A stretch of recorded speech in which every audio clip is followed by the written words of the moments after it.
Top 5 Pawn Stars Moments. History Channel's hit reality show Pawn Stars has been on the air for years, and it's certainly been an eventful and often profitable decade.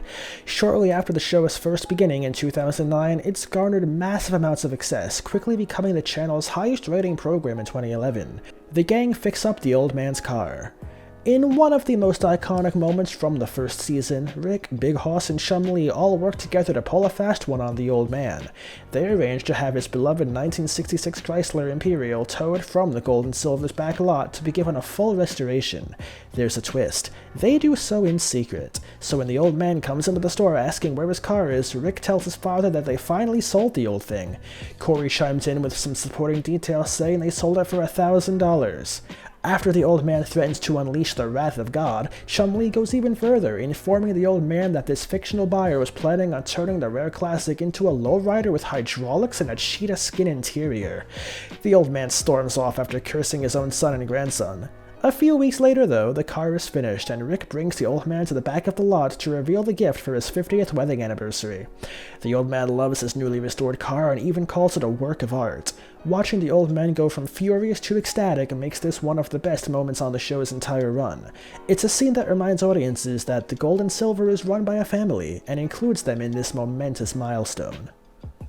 Number 2. Shoeless Joe's signature turns out to be a fake.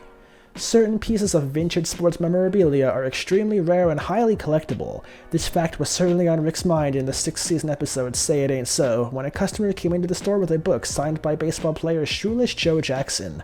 Not only was Jackson a legendary baseball player, but he was illiterate, so his signature is incredibly rare. Being wary of this rarity, Rick asks for any documentation that may support the customer's story. To his surprise, the customer produces a letter of authentication, and Rick decides to buy the book on the spot for $13,000. Afterwards, Rick brings in an authenticator of his own to see if the signature is legit, since he hadn't heard of the authenticator who signed the letter. Unfortunately, the experts report that the signature is likely fake. Undaunted, Rick decides to send the book off to yet another authenticator. What he gets back is a laundry list of reasons to be confident that the signature is fake.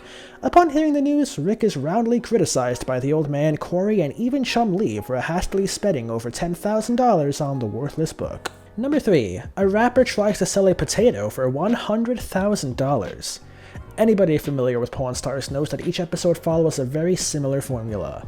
One element that happens again and again is a person bringing in an item with dubious origins and expecting to get many times worth more money than the item. In a refreshing display of self-awareness, this segment took many fans by surprise. The late rapper Sean Price comes into the Gold and Silver to sell a historical item passed down to him from a deceased relative. The catch? He's trying to sell Chum-Li a potato he claims was thrown at Dr. Martin Luther King Jr. during a race riot. Number 4. Customer reacts, "My wife is gonna kill me." In the first season episode Time Machines, a man brings in a flintlock pistol he had bought at a gun show. Seeing the potential for an interesting piece of history in the store, Corey calls in an expert in vintage firearms to appraise the value of the gun. The expert relays that if the gun is authentic, it could fetch a price of $2,500. However, much to the chagrin of Corey and the customer alike, the gun is not authentic and is a modern recast of an old design worth about $75. Number 5. A costume contest ends in a surprise winner. In the celebration of Halloween during the Season 4 episode Rick or Treat, the customers at the Gold and Silver decide to up the ante with their festivities and compete in a contest to win a $100 prize for the employee with the best costume. The only problem for the participants is that none of their costumes seem to impress anybody else.